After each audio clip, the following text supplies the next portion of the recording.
Praise the Lord. கர்த்தர் நல்லவர், கர்த்தர் நல்லவர், கர்த்தர் நல்லவர். ஆண்டவருடைய நாமத்துக்கு மகிமையும் கிருபையும் தயவும் உண்டாவதாக. கடந்த சில நாட்களாய் நாம் தொடர்ந்து குணசாலி என்றால் யார் என்பதை குறித்து தொடர்ந்து தியானித்து வருவதற்கு தேவனாகிய கர்த்தர் நமக்கு இரக்கமும் கிருபையும் பாராட்டி இருக்கிறார். இந்த குணசாலி என்பதில் முதல் நாம் பார்க்கும்போது குணசாலிக்கும் நற்குணசாலிக்கும் உள்ள வித்தியாசத்தை குறித்து தெளிவாகவும் திட்டமாகவும் ஆவியானவர் நமக்கு சொல்லிக் கொடுத்தார். அதை தொடர்ந்து மனைவி என்கிற குணசாலியை குறித்து நாம் கற்றுக்கொண்டோம். அதற்கு பின்பு யாக்கோபு என்கிற குணசாலியை குறித்து கற்றுக்கொண்டோம். அதன் பின்பு ரூத் என்கிற குணசாலியை குறித்து கற்றுக்கொண்டோம். நான்காவதாக தாய் என்ற குணசாலியை குறித்து ஒரு தாய் எப்படி இருக்க கூடாது என்பதையும் ஒரு தாய் எப்படி இருக்க வேண்டும் என்பதையும் குணசாலியின் ரூபத்திலே ஆண்டோட வசனங்களை வைத்து ஆராய்ந்து அறிய தேவன் நமக்கு உதவியும் கிருபையும் செய்தார். இப்படியா இதுவரைக்கும் 4 விதமான குணசாலிகளை நாம் பார்த்திருக்கிறோம். மொத்தம் 6 விதமான குணசாலிகள் உண்டு என்று முதல் நாளில் நான் உங்களுக்கு சொன்னேன். அதன்படி ஆண்டவருடைய கிருபையினாலே ஏற்கனவே 4 குணசாலிகளை பார்த்து விட்டோம். நம்பர் 1 மனைவி என்ற குணசாலி, நம்பர் 2 யாக்கோபு என்கிற குணசாலி, நம்பர் 3 தாய் என்கிற குணசாலி, நம்பர் 4 ரூத் என்கிற குணசாலி. அந்த வரிசையிலே இன்றைக்கும் நாளைக்கும் 2 குணசாலிகளை குறித்து பார்க்க போகிறோம். அதிலே இன்றைக்கு பெரோயா பட்டணத்தின் குணசாலிகள், பெரோயா பட்டணம் என்கிற குணசாலிகளை குறித்து நாம் பார்க்க போகிறோம். தேவனுடைய வருகை தாமதிக்குமானால் நாளைக்கு இரவுக்கிற ஜெபத்துல நற்குணசாலிகள் என்றால் யார் என்பதை நாளைய தினத்திலே பார்க்க போகிறோம். இன்றைக்கு பெரோயா பட்டணத்தின் குணசாலிகளையும் நாளைக்கு நற்குணசாலிகள் என்பதை குறித்தும் பார்த்து இந்த குணசாலிக்குரிய வேத பாடம் கர்த்தருக்கு சுத்தமானால் நாளை இரவோடு முடிவடைகிறது. அதன் பின்பு திங்கட்கிழமையிலிருந்து கர்த்தர் அனுமதிக்கிறதும் தேவனால் வெளிப்படுத்தப்படுகிறதுமான வேறு ஒரு கருப்பொருளை மையமாக வைத்து வேத வசனத்தை நாம் தியானிக்க போகிறோம். இந்த நாளில் தேவனுடைய வார்த்தைக்கு ஆதாரமாக பரிசுத்த வேதாகமத்திலிருந்து ஒரு வசனத்தை வாசிக்கிறேன். அப்போஸ்தலர் நடபடிகளின் புஸ்தகம் 17ஆம் அதிகாரம் 11வது வசனம். அப்போஸ்தலர் 17:11. அந்த பட்டணத்தார் மனோ வாஞ்சையாய் வசனத்தை ஏற்றுக்கொண்டு காரியங்கள் இப்படி இருக்கிறதா என்று தினந்தோறும் வேத வாக்கியங்களை ஆராய்ந்து பார்த்ததினால் தெசலோனிக்கேயில் உள்ளவர்களை பார்க்கலும் நற்குணசாலிகளாய் இருந்தார்கள். அதனால் அவர்களில் அநேகம் பேரும் கனம் பொருந்திய கிரேக்கரில் அநேக ஸ்திரீகளும் புருஷர்களும் விசுவாசித்தார்கள். கர்த்தர் நல்லவர். இன்றைக்கு பெரோயா பட்டணம் என்கிற குணசாலிகளை குறித்து பார்க்கிறோம். இந்த பெரோயா பட்டணத்தை குறித்து நாம் ஆராய வேண்டும் என்று சொன்னால் இந்த நாட்களிலே, அதாவது 2000 ஆண்டுகளுக்கு மேலாக கடந்து இன்றைக்கு இந்த பெரோயா என்கிற பட்டணத்துல ஏறத்தாழ 20,000க்கும் அதிகமான மக்கள் அங்கு வாழ்கிறார்கள் என்று பார்க்கிறோம். வரலாறு சொல்லுது. இந்த பெரோயா என்கிறதான பட்டணத்தை குறித்து நாம் வரலாற்று நூற்களையும் வரலாற்று ஆதாரங்களை எடுக்க போனால் அது நிறைய காரியங்களை விவரிக்கிறதா இருக்கிறது. ஆனாலும் இந்த பெரோயா பட்டணத்தை குறித்த வரலாற்று குறிப்புகளை விட வசனத்தின் ஆதாரம் தான் இங்கு நமக்கு முக்கியமாகவும் முக்கியத்துவம் வாய்ந்ததாகவும் இருக்கிறது. அப்போ இந்த பெரோயா பட்டணத்தை குறித்து அங்கிருந்த குணசாலிகளை குறித்து வேதம் சொல்லுகிற சில அடையாளம், ஏறத்தாழ 5 விதமான அடையாளம் இந்த பெரோயா பட்டணத்தாரை குறித்து வேதத்திலே வாசிக்கிறோம். அந்த 5 அடையாளங்கள் அவர்களுக்குள் இருந்ததுனாலதான் 6வதாக அவர்கள் குணசாலிகள் என்று நாம் பார்க்கலாம். இந்த அப்போஸ்தலர் 17ஆம் அதிகாரம் 11ஆம் வசனத்தை வாசிக்கும் போது அங்கு நற்குணசாலிகள் என்று சொல்லப்பட்டிருக்கு. ஆனால் நாமோ அதை குணசாலிகளாக பார்க்க போகிறோம். ஏனென்றால் நாளைக்கு நற்குணசாலியை குறித்த தனி ஒரு பாடமாக கற்றுக்கொள்ள போகும், கடந்து போகட்டும். இப்போ இந்த பெரோயா பட்டணத்தார் குணசாலிகள் என்று பெயர் பெறுவதற்கு 5 காரணங்கள் உண்டு என்று அந்த 5 காரணங்களில் முதல் காரணம் என்னவென்று சொன்னால், அந்த 1 சொத்திரம் அப்போஸ்தலர் நடபடிகள் 17ஆம் அதிகாரம் 11வது வசனத்தை வாசிக்கும் போது அது ஒரு பெரோயா பட்டணம் என்று பார்க்கிறோம். அப்போ இந்த பட்டணம் என்றால் என்ன, பட்டணம் என்பது எதை குறிக்கிறது என்பதை நாம் அறிந்து கொள்ள வேண்டியது அவசியமாயிருக்கிறது, தெரிந்து கொள்ள வேண்டியது நன்மையாயிருக்கிறது. பரிசுத்த வேதாகமத்திலிருந்து ஒரு வசனத்தை வாசிக்கிறேன். உபாகமத்தின் புஸ்தகம் கர்த்தர் 28ஆம் அதிகாரம். கர்த்தர் நல்லவே சோதரம்.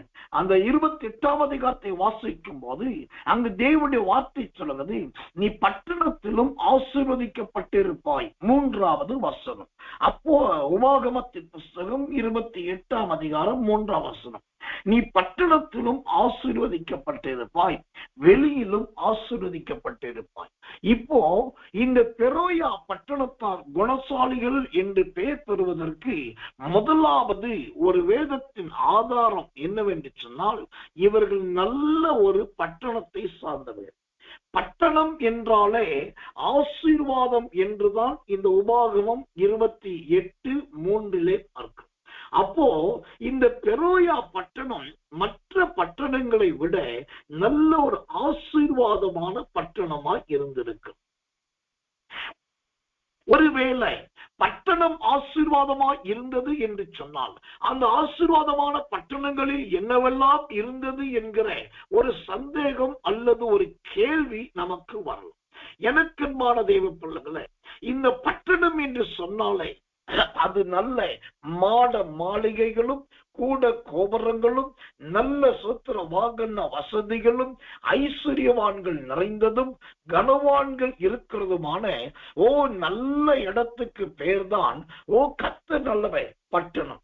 இந்த பட்டணம் என்கிற வார்த்தை உபாகமத்துல மட்டும் இல்லை, பட்டணம் என்று சொல்லும் போது பெரிய பட்டணம் என்கிற ஒரு பெயரை நாம் வாசிக்கலாம். பெரிய பட்டணம். அது எது பெரிய பட்டணம்? ஆதியாகமத்தின் புஸ்தகம் 10ஆம் அதிகாரம் 12வது வசனம். ஆதியாகமம் 10:12. நினிவேக்கும் காலாகுக்கும் நடுவாக ரெசேனையும் கட்டினார்கள். இது பெரிய பட்டணம். நினிவேக்கும் காலாகுக்கும் நடுவாக ரெசேனையும் கட்டினார்கள்.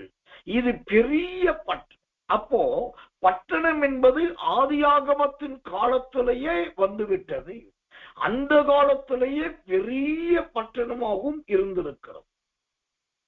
ஒரு காலத்திலே சோத்திரம் வெறும் கிராமங்களாய், ஒரு காலத்திலே அதிக மனித நடமாட்டம் இல்லாத இடங்களாய் இருந்த பகுதிகள்லாம் இன்றைக்கு நிறைய பட்டணங்களாய் பயங்கரமாய் மாறிக்கொண்டிருக்கிறது. நான் ரட்சிக்கப்படுவதற்கு முன்பு தமிழ்நாடு, கேரளா, ஆந்திரா, டெல்லி, மைசூர் என்று சொல்லி பல மாநிலங்களுக்கு தூர பிரயாணங்கள் போய்கொண்டிருப்பது. அப்போ நான் சிறுவனாய் இருந்த காலத்துல, ரட்சிக்கப்படுவதற்கு முன்பாய் பிரயாணம் பண்ணின காலத்துல டெல்லிக்கு போகும்போதும் மைசூருக்கு போகும்போதும் இந்த டெல்லியையும் மைசூரையும் கவனித்திருக்கிறேன். நான் அந்நாட்களில் பார்த்தது ஒரு சாதாரண டெல்லி பட்டணம். அந்நாட்களில் பார்த்தது வெகு சாதாரண ஒரு மைசூர் பட்டணம். ஆனா இப்போ அதே டெல்லியில போய் நான் ஊழியம் செய்வதற்காக போன போதும், அங்கு 40 நாட்களுக்கு அதிகமா டெல்லியிலே தங்கியிருந்த போதும், மற்றும் மைசூர் பட்டணத்திலே சுற்றி பார்ப்பதற்காகவும் ஊழியத்துக்காகவும் போன போது பார்க்கிறேன். அன்றைக்கு பார்த்த டெல்லி வேறு, மைசூர் வேறு. இன்றைக்கு இருக்கிற டெல்லியே வேறு, மைசூரே வேறு. ஏன் என்று சொன்னால், சாதாரணமாய் இருந்த இடங்கள் இன்றைக்கு பட்டணமாய் மாறிவிட்டது. அது இந்த ஆதியாகமம் 10:12 சொல்லுகிறபடி பல இடங்கள் பெரிய பட்டணமாய் மாறிவிட்டது. இப்போ இந்த பெரோயா பட்டணத்தார் குணசாலிகளாய் இருந்ததற்கு முதல் காரணம், அவர்கள் பட்டணவாசிகள் என்று பார்க்கும். அந்த பட்டணவாசிகள் என்றாலே அவர்கள் நல்ல ஆசீர்வதிக்கப்பட்டவர்கள். கர்த்தருடைய நாமத்துக்கு மகிமையும் தயவும் கிருபையும் உண்டாவதாக.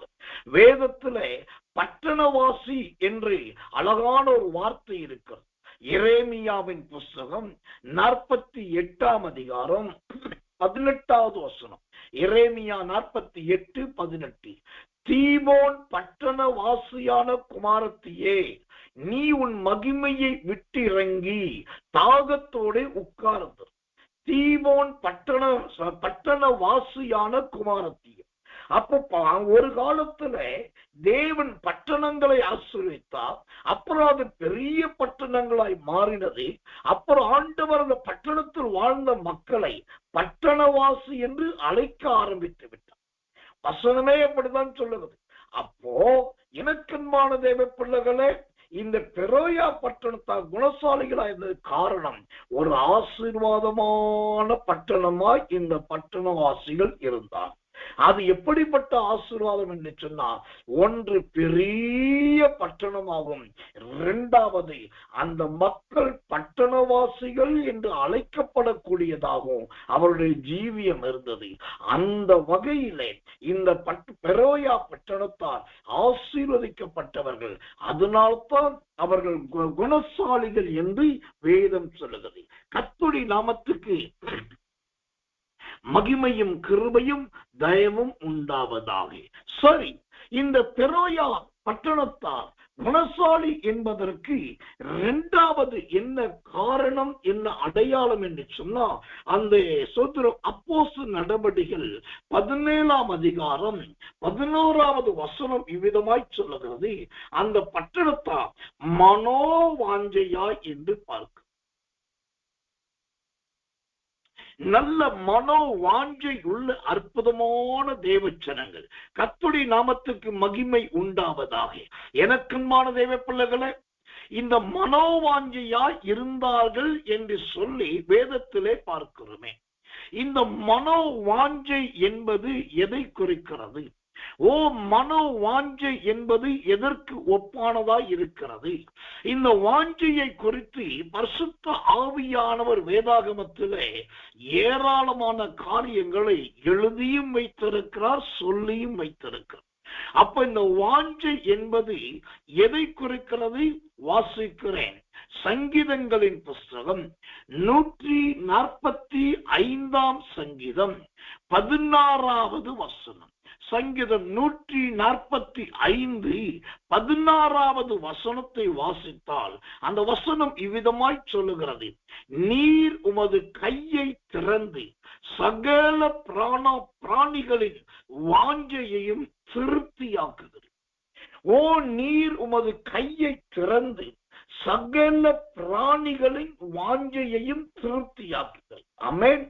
இந்த பெரோயா பட்டணத்தால் நல்ல குணசாலிகளா இருந்ததற்கு முதலாவது பட்டணத்தார் அதனால் ஆசீர்வதிக்கப்பட்டவர் என்று சொன்னேன். அந்த பட்டணமே ஆசீர்வதிக்கப்பட்டது என்று சொன்னால், இரண்டாவது அந்த பட்டணத்து மக்கள் எப்படி இருக்கிறார்கள்? நல்ல மனோவாஞ்சை. மனோவாஞ்சை என்றால் நல்ல காரியத்தில் மன விருப்பம் உள்ளவர், மன தாகம் உள்ளவர்கள், மன ஆசை உள்ளவர்கள், மன வாஞ்சை உள்ளவர். அப்போ இந்த மனோ வாஞ்சை அங்கு என்ன பண்ணது பாருங்க. அந்த சங்கீதம் 105 கர்த்தர் நல்லவன் சோத்திரம் 145 நாம் பார்க்கிறோம். சோத்திரம் அங்க இருக்கிற பிராணிகளை கூட ஆண்டவர் திருப்தியாக்கினார். கர்த்தருடைய கர்த்தருடைய நாமத்துக்கு மகிமையும் கிருபையும் தயவும் உண்டாவதா.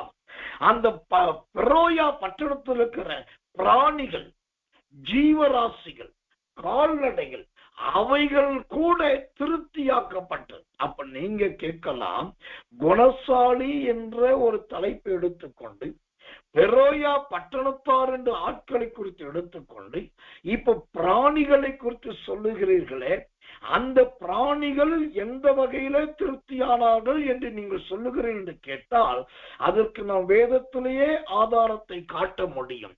நோவாவின் காலத்துல நினிவே பட்டணத்துக்கு சுவிசேஷம் அறிவிக்கப்பட்ட போது வெறும் மனிதர்களுக்கு மாத்திரமே அது நற்செய்தியாய் போய் சேராமல் அங்க இருக்கிற மிருக ஜீவன்கள் கூட உபவாசம் இருந்தது.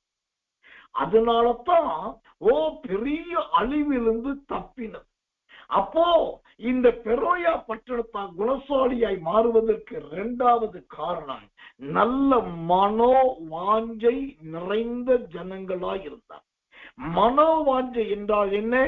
மனப்பூர்வமாய் செய்வது, மனப்பூர்வமாய் சொன்னதை நிறைவேற்றுவது, மனப்பூர்வமாய் எந்த கடமையையும் கைகூடி வரப்பண்ணுவது. அப்படி மனப்பூர்வமாய் நிறைவேற்றுகிற காரியத்துக்கு பேர் தான் மனோவாஞ்சை. அப்போ இந்த மனோவாஞ்சையினால் அந்த பெரோயா பட்டணத்தின் ஜீவராசிகள் கூட நல்ல திருப்தியாயிருந்தது. தேவனுக்கு மகிமை உண்டாவதால் இங்கே ஒரு ஆலோசனையை உங்களுக்கு கர்த்தரை முன்னிட்டே சொல்லிக் கொடுக்க விரும்புகிறேன். ஒரு தேவனுடைய பிள்ளை ஊழியக்காரரை மட்டும் நேசித்தால் பத்தாது. ஒரு தேவனுடைய பிள்ளை சபையை மட்டும் நேசித்தாலும் பத்தாது. எல்லாரையும், குறிப்பாக எல்லாவற்றையும் நேசிக்க தெரிய வேண்டும். குறிப்பாய் நமக்கு சொந்த பந்தங்கள், நம்முடைய சபையார், நம்முடைய ஊழியத்தார், நம்முடைய விசுவாச மக்களை நம்ம நேசிக்கணும், நல்லது. அது மாத்திரம் கிறிஸ்துவனுடைய அன்பின் கனி கிடையாது. நல்ல ஒரு தேவ பிள்ளை தன்னை சுற்றிலிருக்கிற அந்த ஜீவராசிகளையும் நேசிக்க தெரியும். சில வீட்டுல கோழி வளர்ப்பதற்கு நல்ல ஒரு இடம் இருக்கும், அவங்க விரும்பி கோழி வளர்ப்பாங்க. சில இடத்துல ஆடு வளர்ப்பதற்கு நல்ல பறந்து விரிந்த இடம் இருக்கும், ஆடு வளர்ப்பாங்க. சில இடத்துல லவ் பேர்ட்ஸ் என்று சொல்லக்கூடிய பல வர்ணங்கள் அடங்கிய அழகழகான குருவிகள், அந்த லவ் பேர்ட்ஸ் அன்பு பறவைகளை கொண்டு வந்து வசதி இருக்கிறவர்கள் வளர்ப்பாங்க. இன்னும் சிலர் அழகான மீன் தொட்டியிலே மீன் வளர்ப்பாங்க. ஆனால் சிலர் வாழ்க்கையில இந்த லவ் பேர்ட்ஸ் வளர்ப்பதற்கான சூழ்நிலை அங்கு இருக்கா. மீன் தொட்டியிலே மீன் வளர்ப்பதற்கான வசதியும் வாய்ப்பும் கூட அங்கு இருக்காது. கோழி வளர்க்கறதுக்கு பறந்து விரிந்த பூமியும் இருக்காது. ஆனால் நம்ம என்ன செய்யலாம், நம்முடைய வீட்டுக்கு வருகிற அல்லது நம்மை பார்த்து தன்னுடைய அன்பை வெளிப்படுத்துகிற ஜீவராசிகள் எதுவாயிருந்தாலும் அவைகளுக்கும் நாம் ஒரு உதவி செய்கிறவர்களாய் இருக்க வேண்டும். நான் இருக்கிற வீட்டில வீட்டுக்கு முன்பகுதியில் மிகப்பெரிய வராண்டா பகுதி. அங்க நான் இந்த வீட்டுக்கு வந்த போது பார்த்தேன், இவ்வளோ பெரிய வறண்டா பகுதி பறந்து விரிந்திருக்கிறது. இது ஏன் விருமையா விடணும் சொல்லி ஒரு பெரிய ஒரு 10-15 அடி நீளமுள்ள ஒரு மூங்கில் கம்பு வாங்கி ஒரு 6-7 சிட்டுக்குருவி பானைகளை வாங்கி அதுல கட்டி அந்த மூங்கில் கம்பை நல்ல உயரத்துல தூக்கி யாரும் கைப்படாத இடத்துல உயரத்துல கட்டியாச்சு. கத்த நிலவை. அப்புறம் தூக்கணாங்குருவி கூண்டுகள் 1-2 வாங்கி அதன் இடையிடையே தொங்க வைத்து, இப்படி சிட்டுக்குருவிக்குரிய பானைகளும் தூக்கணாங்குருவிக்குரிய அந்த கூண்டுகளும் கட்டி தொங்க விட்டு, அப்புறம் பார்த்தேன் கொஞ்சம் அரிசி எடுத்து வாசல்ல தெளிக்க ஆரம்பிச்சு. ஏன்னா சிட்டுக்குருவி வரணும், அது போய் வாங்கிட்டு வர முடியாது. அப்படி வாங்கி கொண்டு வந்து வச்சாலும் அது நிக்காது. அப்ப சிட்டுக்குருவி வர வைக்கிறதுக்கு என்ன வழி? ரொம்ப எளிமையான வழி. வீட்டில் இருக்கிற கொஞ்சம் அரிசி எடுத்து வீட்டு வாசல்ல நீங்க ஏதாவது ஓரத்துல தெளிச்சுட்டு, 1 நாள் 2 நாள் 3 நாள் ரொம்ப கிடையாது, சின்ன ஒரு கைப்பிடி அளவை விட குறைஞ்ச அரிசி எடுத்து வீட்டு வாசலின் ஓரத்துல தெளிச்சு அப்படியே தூவிட்டே வந்துரு. 2 நாள் கழிச்சு நீங்க பாத்தீங்கன்னா அந்த வீட்டு வாசல்ல நிறைய சிட்டுக்குருவிகள் இருக்கும்.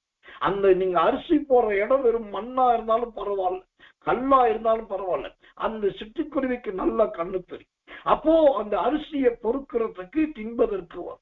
இப்போ அந்த நாங்க லைட்டா கொஞ்சம் அரிசி தான் போட ஆரம்பிச்சேன். அப்புறம் பார்த்தீங்கன்னா நிறைய சிட்டுக்குருவிகள் வீட்டுக்கு வர ஆரம்பிச்சு, ஒவ்வொரு பானையில உட்கார ஆரம்பித்தது, அழகாய் முட்டையிட ஆரம்பித்தது. இப்ப ஏராளமான முறையிலே அநேக நாட்கள் நிறைய சிட்டுக்குருவிகள் முட்டையிட்டு அங்கே குஞ்சு பொறுத்து சூத்திரம் அவைகளை அழைத்து கொண்டு போகுது. இதை பார்த்த உடனே அப்புறம் சூத்திரம் 7 பேர்ட்ஸ் என்று ஒரு பறவை இருக்கு. 7 பேர்ட்ஸ் எங்க போனாலும் 7 பறவைகள் ஒன்றா போகும், 7 பறவை ஒன்றாதான் வரும். அது அந்த பறவைகள் தனியா போகாது, தனியா இருக்காது, போனா 7 போகும் 7 வரும். அதுக்கு பேர் 7 பேர்ட்ஸ். இந்த 7 பேர்ட்ஸ் வர ஆரம்பித்தது. அதுகளுக்கு கொஞ்சம் பிஸ்கெட் கொஞ்சம் அரிசி போட ஆரம்பித்தேன். இப்ப அடிக்கடி அது வருது, சில நேரத்துல சத்தம் போடுது, சில நேரத்துல காற்று மூச்சுங்குது, இல்லாட்டி நிழலுக்கு வந்து வீட்டுக்குள்ள பறந்துட்டு இருக்கு. அதெல்லாம் பார்க்கிறதுக்கும் கேட்கறதுக்கும் இருதயத்துக்கு வெகு இதமா இருக்கிறது. இதை பார்த்த கொஞ்ச நாட்கள்ல கடந்த மாசத்துல பார்த்தா திடீர்னு மைனா வந்துருச்சு. மைனா வந்து அந்த பானைகள்ல 1-2 பானையில உட்கார்ந்துருச்சு. இந்த சிட்டுக்குருவிகள் உட்கார்ந்த அந்த பானையில் என்னாச்சு, அதெல்லாம் வேறு பானைகளுக்கு போயிடுச்சு. இப்ப மைனா உட்கார்ந்து அதுவும் முட்டையிட ஆரம்பித்தது.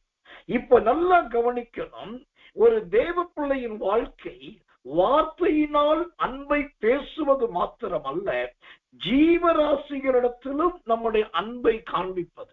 நான் எங்க கடைக்கு போயிட்டு வந்தாலும் வருகிற வழியில பின்னாடியே ஒரு சிகப்பு கலர் நாய் ஒன்று வரும்.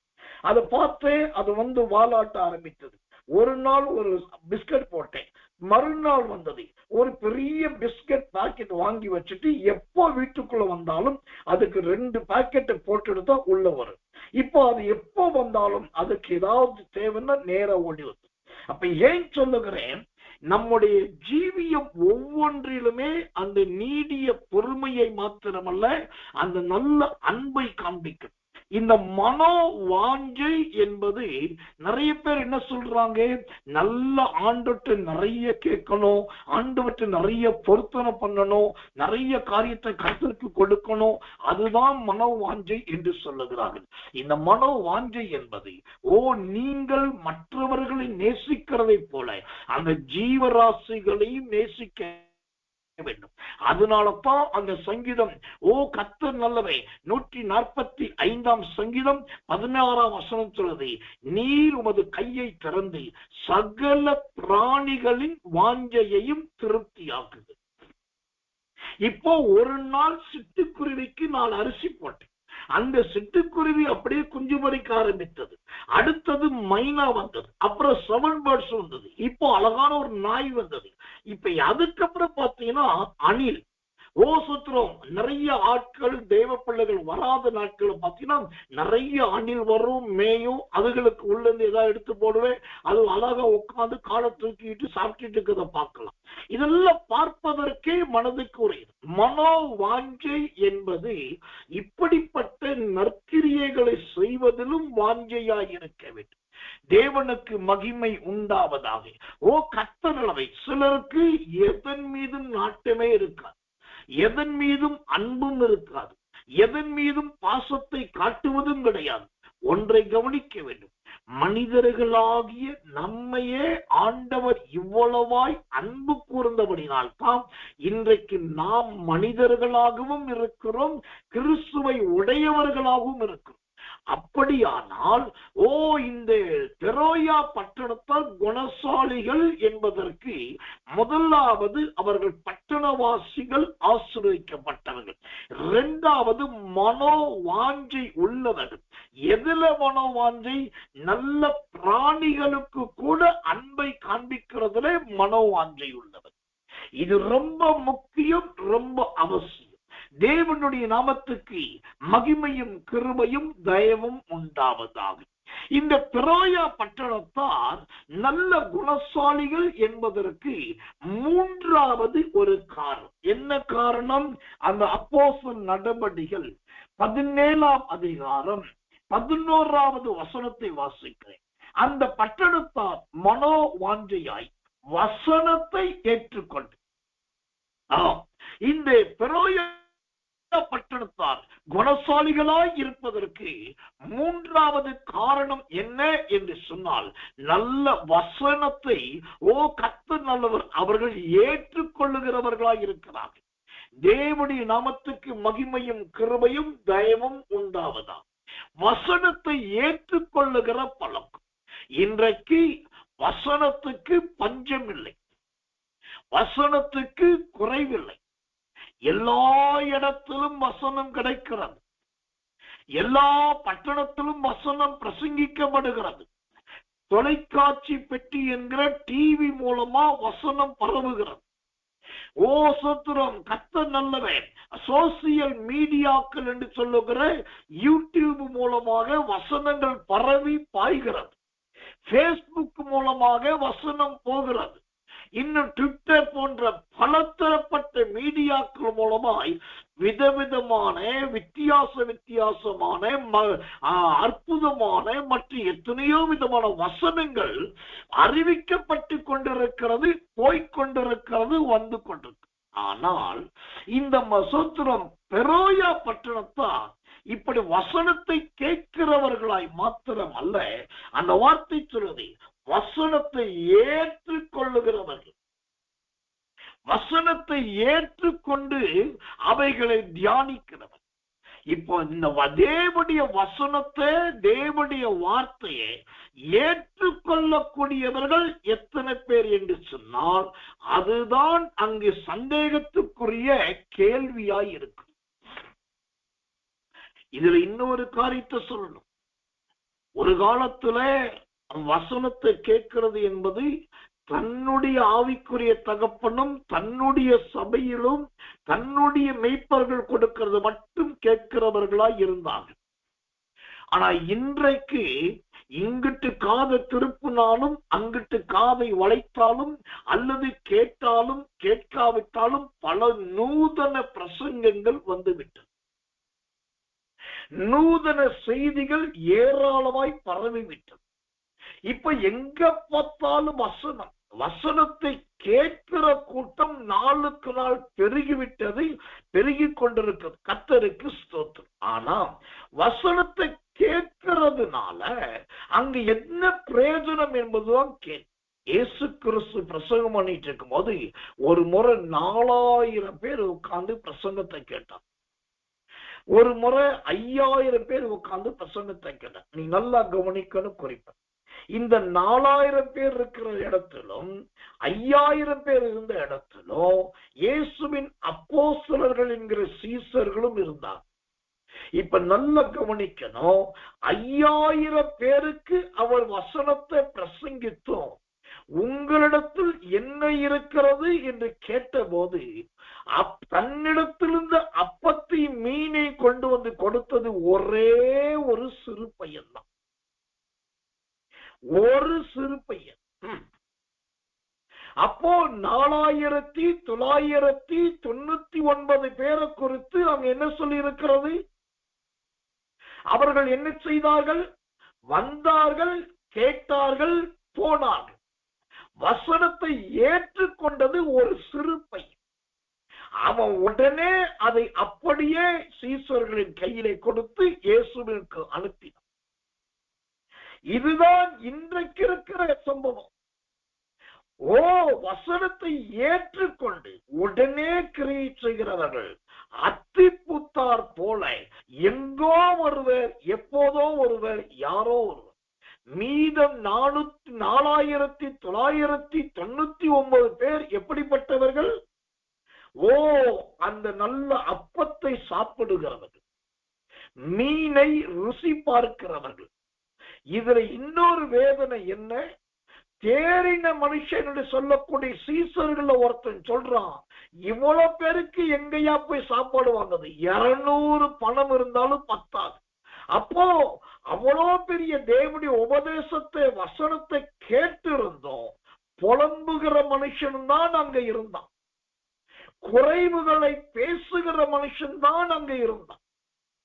அப்போ ஆனால் இந்த புலம்பாத, குறைவை பேசாத, ஓ சொத்திரம், எந்த விதமான மற்றவர்களுடைய போல இருக்காதே ஒரே ஒரு பையன் இருந்தான்.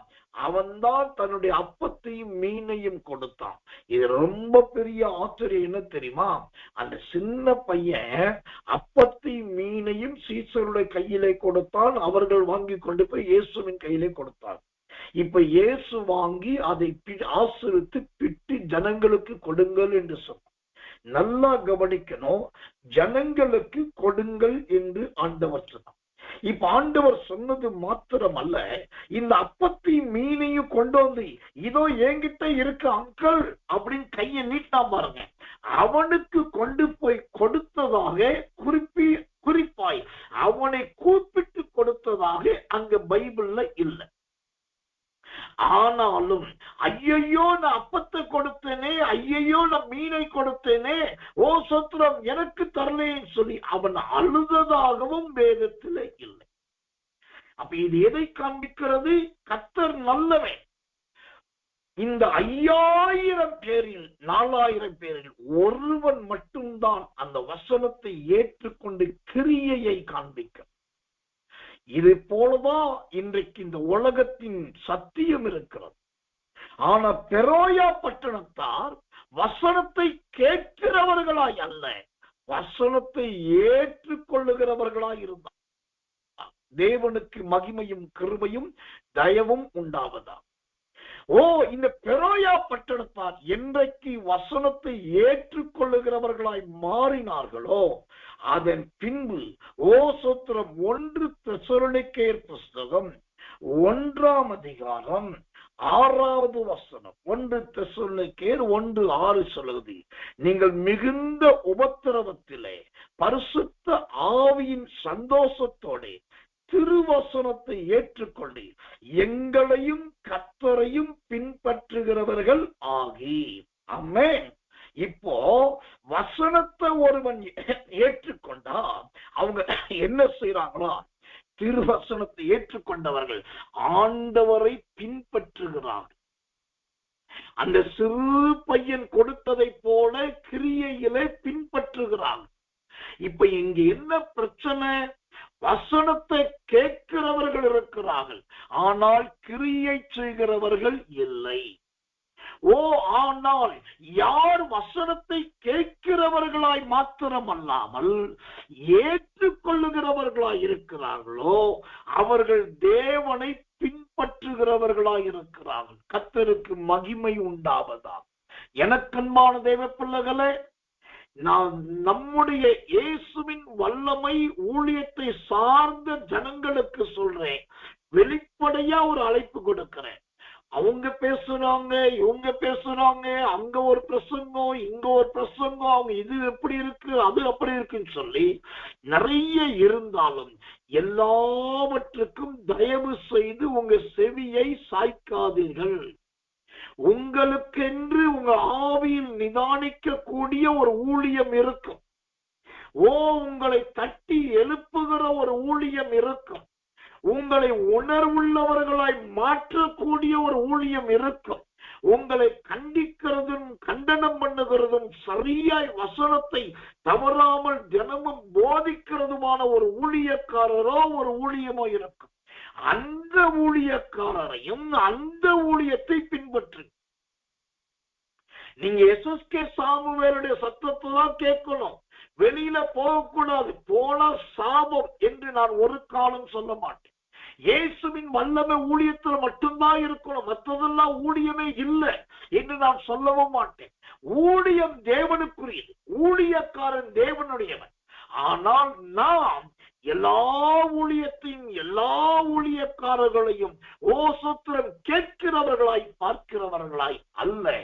ஓ, நமக்கென்று நன்றாய் தெரியும். மனசாட்சிக்கும் ஆவிக்கும் ஆத்துமாவுக்கு தெரியும். நாம் ஈடேறுவதற்கும் நாம் நிலைநிற்பதற்கும் அறியப்படாததை அறிந்து கொள்வதற்கும் தேவன் நமக்கென்று ஒரு ஊழியத்தையோ ஒரு ஊழியக்காரரையோ காட்டி கொடுப்பார். அவரால் கை நீட்டி காட்டி கொடுக்கப்படுகிற அந்த ஊழியம், அந்த ஊழியக்காரோடு இசைந்து நீங்கள் பிரயாணித்தால் இந்த பெரோயா பட்டணத்தாரை போல நீங்கள் வசனத்தை ஏற்றுக்கொள்ளுகிறவர்களாய் மாறுங்கள். ஏற்றுக்கொள்ளுங்கள். இது கடின உபதேசமாய் இருக்கிறது. இதை எப்படி ஏற்றுக்கொள்ள முடியும் என்று சொல்லி இயேசுவின் நாட்களிலேயே கேட்டாங்க. தேவனுடைய சத்தியம் பல நேரத்துல கடினமாகத்தான் இருக்கும். கர்த்தருக்கு மகிமை உண்டாவதாக. ஆனால் அதற்குள்ளதான் நல்ல சாரம் இருக்கிறது. அதற்குள்ளதான் நல்ல சத்தியம் இருக்கிறது. அதற்குள்ளதான் நல்ல உபதேசம் இருக்கிறது. எனக்கு தெரிந்து தென் தமிழகத்துல, அதாவது திருநெல்வேலிக்கு அந்த பக்கத்தில் இருக்கிற ஒரு மாவட்டத்துல ஒரு நல்ல சபை, வளர்ந்த சபை, அது கிட்டத்தட்ட ஒரு 6000 பேர் 7000 பேர் கூடி ஆராதிக்கிற ஒரு மாபெரும் ஊழியமாய் தெரிகிறது.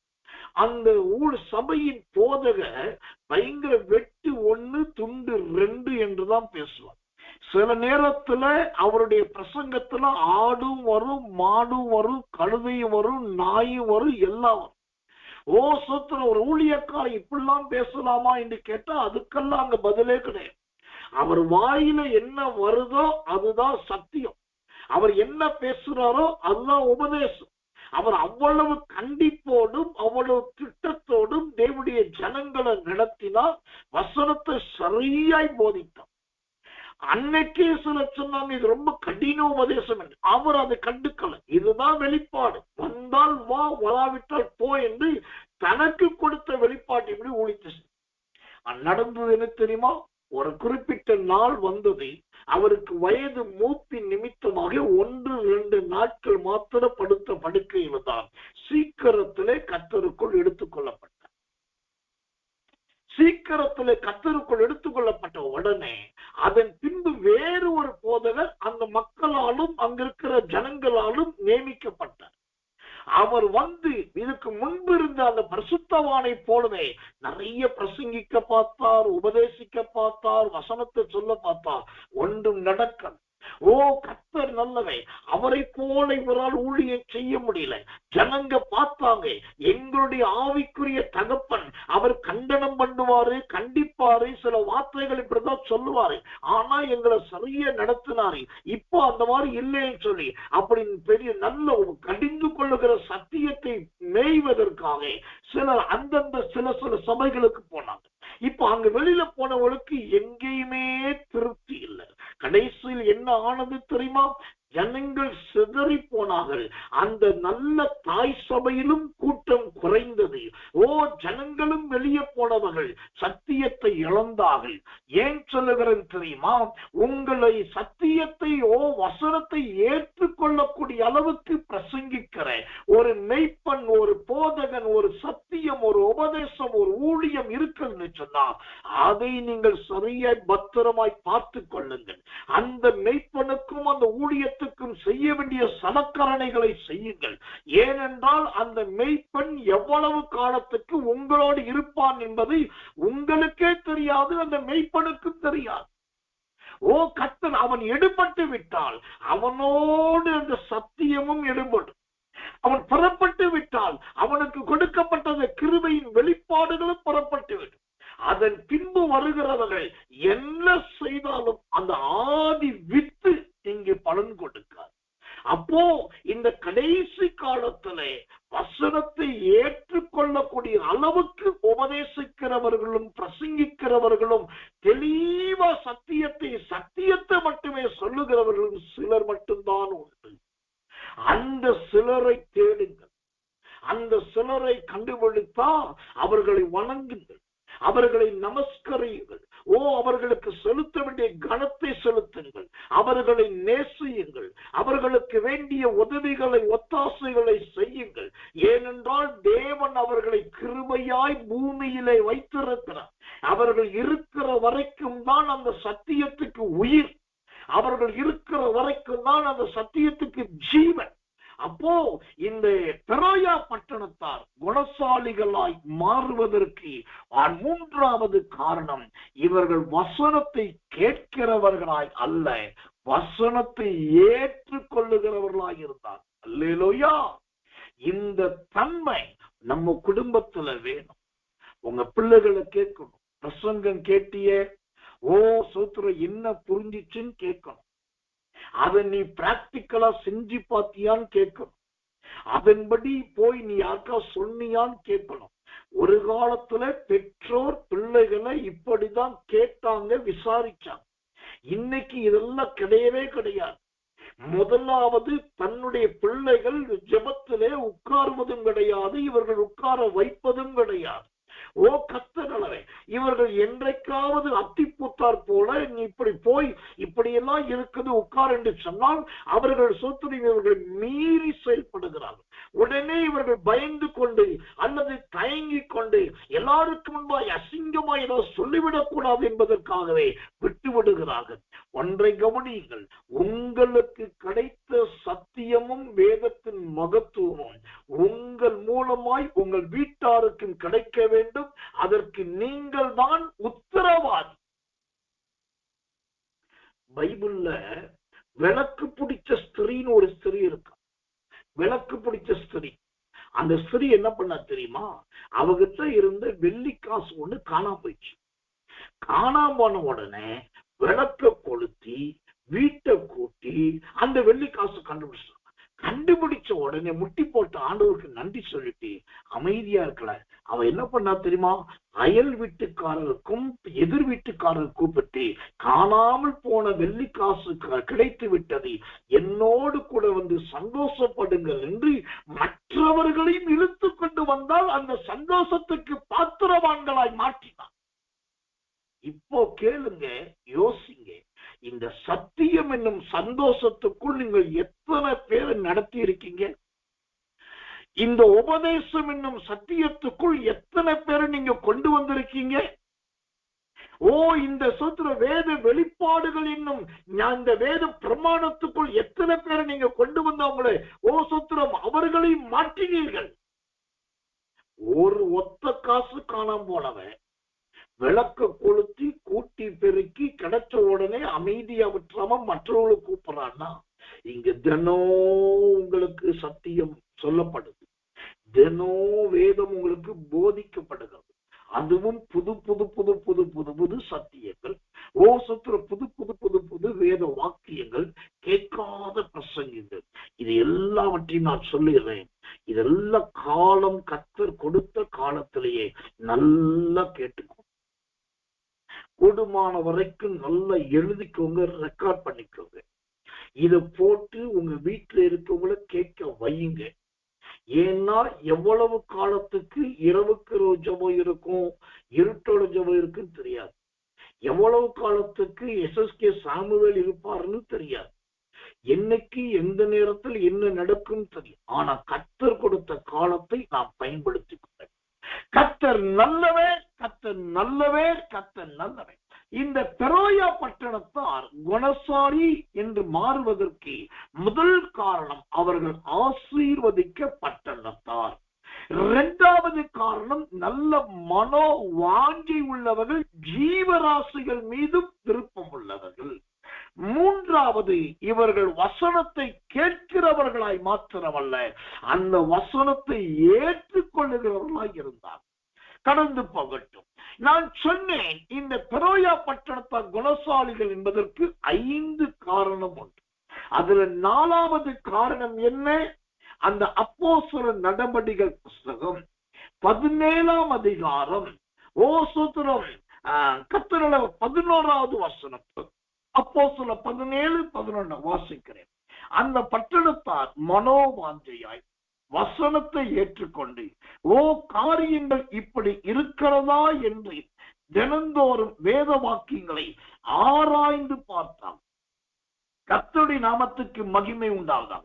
4வதாக இந்த பெரோயா பட்டணத்தில் காணப்பட்ட நல்ல குணம் என்னன்னா, வேத வாக்கியங்களை அறிந்தார். நல்லா கவனிக்கணும். வசனத்தை கேட்பது என்பது வேறு, வேத வாக்கியம் என்பது வேறு. வசனம் என்றால் என்ன, வேத வாக்கியம் என்றால் என்ன? இந்த வேத வாக்கியத்தை குறித்த ஒரு வார்த்தையை உங்களுக்கு காண்பிக்கிறேன்.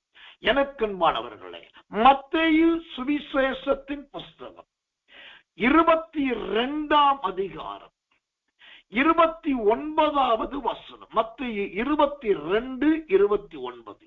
இயேசு அவர்களுக்கு பிரதியுத்தரமாக, நீங்கள் வேத வாக்கியங்களையும் தேவனுடைய வல்லமையையும் அறியாமல் தப்பான எண்ணம் கொள்ளுகிறீர்கள். கவனிக்கணும். வசனம் என்பது வேறு, வேத வாக்கியம் என்பது வேறு. அதாவது அர்த்தம் வேறு, சத்தியம் ஒன்றுதான். அப்போ வசனம் என்பது எல்லா இடத்திலும் சொல்லப்படக்கூடியது. ஆனா வேத வாக்கியம் என்பது தேறினவர்களுக்கு மத்தியிலே உபதேசிக்கக்கூடியது. வசனம் பாமரர்களுக்கும் உண்டு, பிரஜாதியாருக்கும் உண்டு, அந்நியர்களுக்கும் உண்டு, பரதேசிகளுக்கும் உண்டு, எல்லா தேசத்தாருக்கும் உண்டு. ஆனால் வேத வாக்கியம் என்பது தேறினவர்களுக்குரியது, போதகர்களுக்குரியது. விசேஷமாக வேதத்தின் ஆழத்தை அறிய விரும்புகிறவர்களுக்குரியது தான் வேத வாக்கியம். அதனாலதான் இந்த வசனம் சொல்லுது, வேத வாக்கியங்களை ஆராய்ந்து பார்த்தார்கள். வசனத்தை ஆராயல, வேத வாக்கியம். அப்படின்னா நல்ல ஏற்கனவே ரட்சிக்கப்பட்டு மனம் திரும்பி ஞானஸ்நானம் எடுத்து நல்ல பைபிள் படிச்சு இன்னும் கத்துக்கணும், இன்னும் தெரிஞ்சுக்கணும், நானும் பேசணும், நானும் பிரசங்கிக்கணும், நானும் உபதேசிக்கணும் சொல்றாங்க பாருங்க. அவர்களுக்கு உரியது தான் வேத வாக்கியம். இதுல என்ன ஆகும் வேதனைனாக்கா, வேத வசனம் என்றால் என்ன, வேத வாக்கியம் என்றால் என்ன வித்தியாசம் கூட தெரியாத பரம்பரை கிறிஸ்தவர்கள் இன்றைக்கு ஏராளம் உண்டு. கர்த்தர் நல்லவன், கர்த்தர் நல்லவன், கர்த்தர் நல்லவன். எனக்கன்பான தேவ பிள்ளைகளே, அப்போ இந்த பெரோயா பட்டணத்தார் குணசாலிகளாய் இருந்ததற்கு 4வது காரணம், அவர்கள் வேத வாக்கியங்களை கவனித்தவர்கள். எனக்கன்பான கர்த்தருடைய பிள்ளைகளை, நீங்கள் மேலோட்டமான வசனம் வாசிக்கிறவர்களாய் இருக்கிறீர்களா, அல்லது வேத வாக்கியத்தை ஆராய்கிறவர்களாய் இருக்கிறீர்களா என்பதை கவனியுங்கள். கர்த்தருக்கு மகிமை உண்டாவதாக. நான் சில நேரத்தில் ரொம்ப துக்கப்படுவேன். இந்த வாட்ஸ்அப், அப்புறம் ட்விட்டர், அப்புறம் ஃபேஸ்புக், இன்ஸ்டாகிராம், யூடியூப், இப்படி அப்புறம் டிவி ப்ரோக்ராம், இதெல்லாம் நான் சில நேரம் எப்பயாவது அத்தி புத்ததை போல இது பார்க்கறது உண்டு. அப்படி பார்க்கும்போது எனக்கு ரொம்ப துக்கமா இருக்கும். எல்லாருக்கும் தெரிந்த ஒரே வசனத்தை தான் சொல்லுவான். ஒருவனை அவன் தாடி தேற்றுவதை போல அவர் உங்களை தேற்றுவார். நான் உன்னை கைவிடுவதும் இல்லை, சோத்திரம் உன்னை விட்டு விலகுவதும் இல்லை, உன்னை அதிசயங்களை காண பண்ணுவேன், நான் உன்னோடு கூட. இதேதான் சொல்றாங்களே தவிர இன்னும் ஆழமான வசனங்கள், அறியப்படாத வசனங்கள், அநேகரால் பேசப்படாத வாக்கியங்கள் எவ்வளவோ இருக்குதே, அதெல்லாம் யாரையா சொல்லுவார்கள் என்று கேட்டால் தெரியவில்லை. காரணம், வேதத்தை ஆராய்வதற்கு நேரம் ஒதுக்குவது கிடையாது. அதனால தான் வேத வசனத்துக்கும் வேத வாக்கியத்துக்கும் வித்தியாசம் தெரியும். கர்த்தருக்கு மகிமை உண்டாவதாக. அப்போ தேவச்சனங்களாகி உங்களுக்கு நான் சொல்றேன், வேத வசனத்தை தெரிந்து கொண்டவர்களாய் மாத்திரமல்ல, நீங்கள் இந்த பெரோயா பட்டணத்தாரை போல வேத வாக்கியங்களை ஊடுருவி கவனிக்க வேண்டும். வேத வாக்கியங்களை நோக்கி பார்க்க வேண்டும். ஏன் வேத வாக்கியம் என்று இந்த வார்த்தை வருது தெரியுமா? இந்த வாக்கியத்தை எடுத்து இன்னொரு வாக்கியத்தோடு இணைக்கணும். இந்த இடத்துல ஒரு சவால் உங்களுக்கு நான் சொல்லுகிறேன். ஒருவேளை அது பெருமையா இருந்தா கர்த்தர் மன்னிக்கணும். நீங்க பைபிள்ல திடீரென்று வேதத்தை மூடி வச்சுக்கிட்டு என் கையில பைபிளே இல்லாத சமயத்துல பைபிள்ல ஏதாவது ஒரு அதிகாரத்துல ஏதோ ஒரு வார்த்தையை சொன்னா அதே வார்த்தை வேதத்துல எங்க வருது என்பதை சொல்ல முடியும். ஒரு நிகழ்ச்சியை கேட்டா அந்த நிகழ்ச்சிக்கு ஏதுவான மற்றொரு நிகழ்ச்சி, அதாவது ஓமைக்கு ஓமைய சொல்ல முடியும். எந்த புஸ்தகம், எந்த அதிகாரம், எந்த வசனத்தில் சொல்லாட்டியும் இந்த இடத்துல இப்படி இருக்குது என்பது அறிவிக்க முடியும்.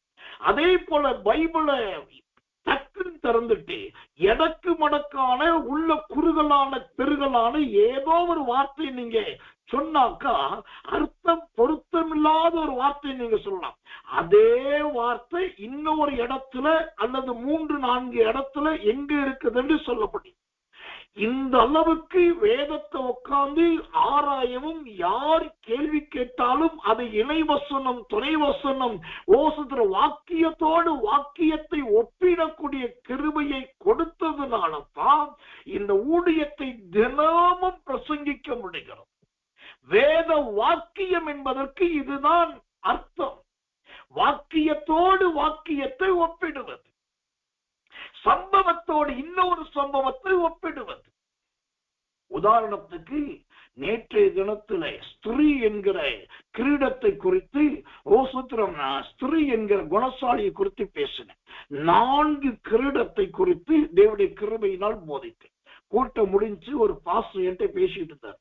அவர் சொன்னாரு, ஸ்திரீன் பேரை எடுத்துட்டு அந்த ஸ்திரீக்கு தலையில இருக்க கிரீடத்தை சொல்லி அந்த கிரீடம் விழுந்து போனதை பத்தி பேசுனீங்களே, ஒரே ஆச்சரியமா இருந்தது. இது எப்படி ஒன்றோடு ஒன்று இணைத்தீர்கள்? இது உங்களுக்கு மட்டுமே இந்த கிருபை என்று. அப்ப இதை நான் பெருமையாய் நினைக்கல, தேவனுக்கு நன்றி சொல்றேன். நம்முடைய ஊழியத்தில் இருக்கிற ஸ்தானாபதிகள் இப்படிதான் தேறினவர்களா வரணும். நம்முடைய ஊழியத்தில் இருக்கிற கண்காணிகள் வேத வாக்கியங்களோடு வாக்கியங்களை சேர்க்கிறவர்களாய் வரணும்.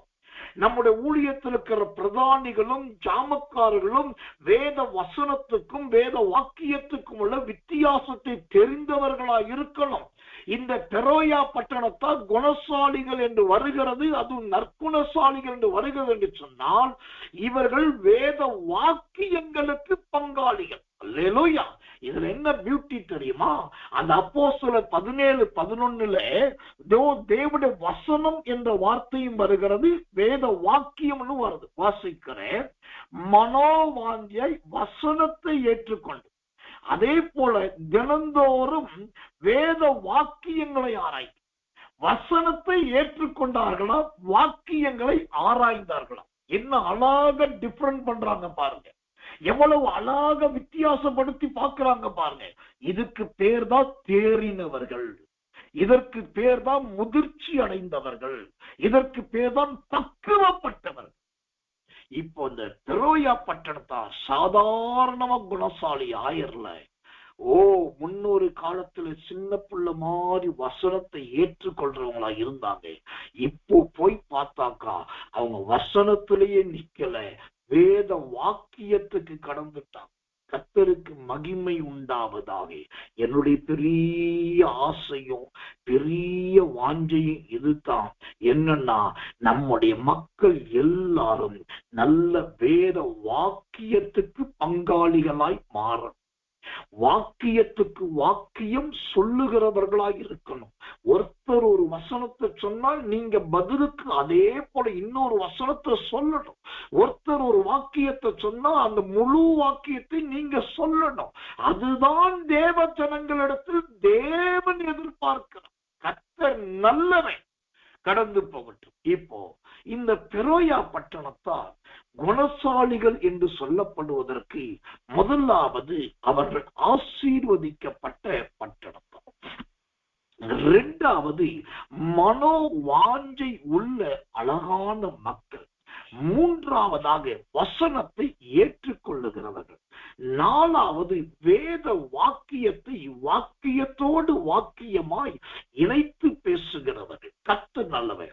5வது அந்த அப்போஸ்தலர் நடபடிகள் 17ஆம் அதிகாரம் 11வது வசனம் இந்த பெரோயா பட்டணத்தாரை குறித்து வேதம் சொல்வது, அவர்கள் ஆராய்ந்து பார்த்ததினால்.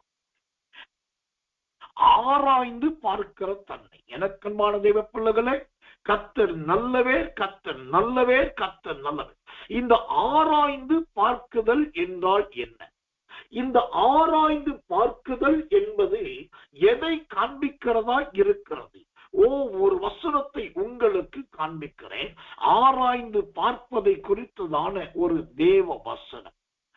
நீதிமொழிகளின் புஸ்தகம் 20ஆம் அதிகாரம் 27வது வசனம். நீதிமொழிகள் 20:27.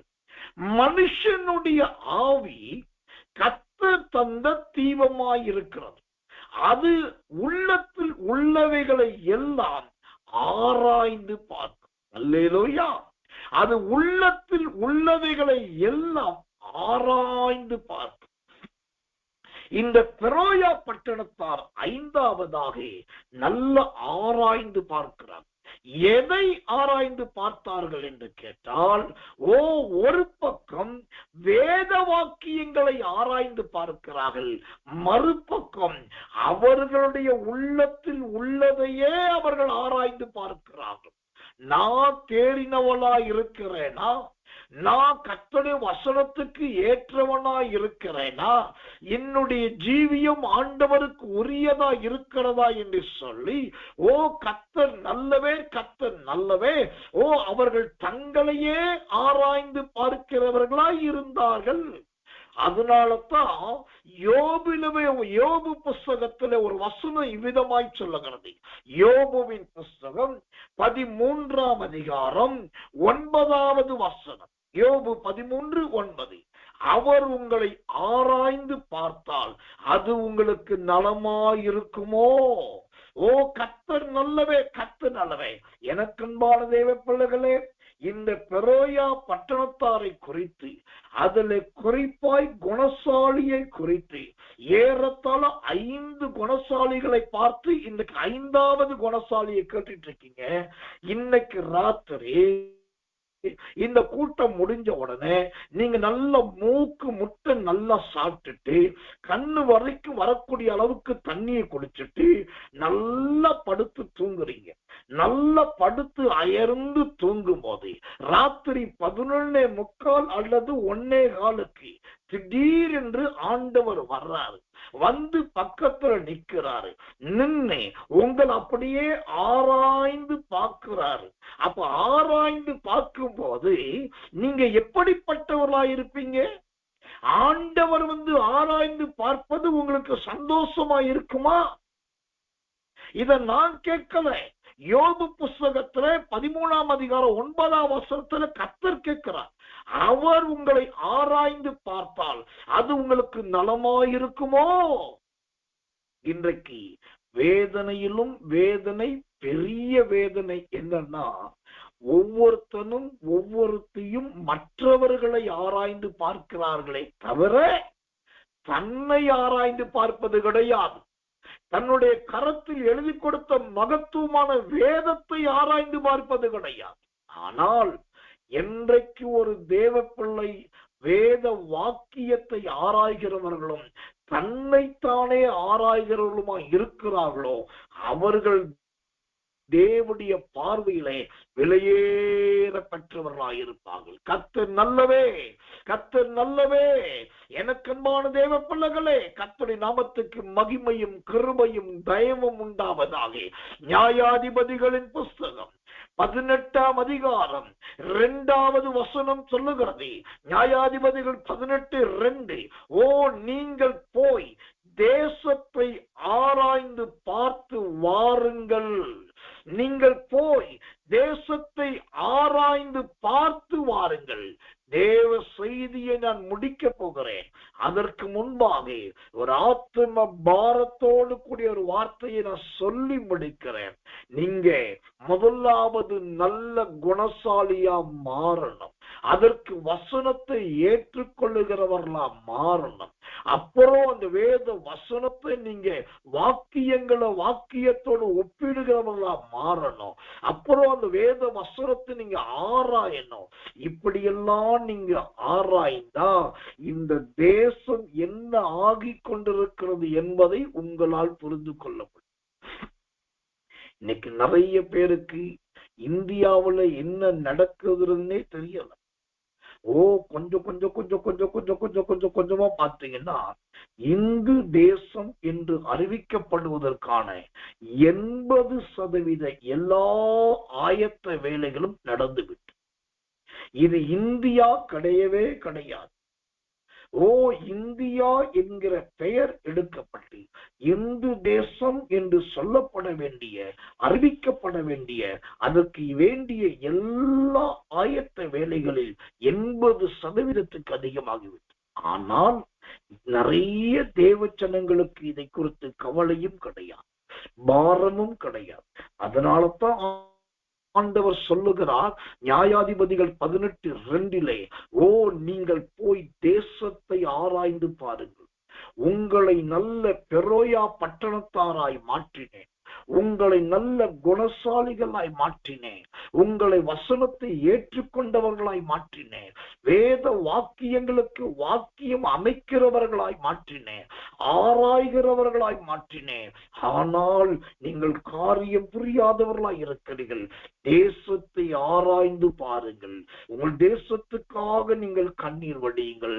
இந்த பெரோயா பட்டணத்தா நற்குணசாலிகளாய் இருந்ததற்கு காரணம் அவர்கள் தேசத்தை குறித்த ஆராய்ச்சி உள்ளவர்களாயும் இருந்தார்கள்.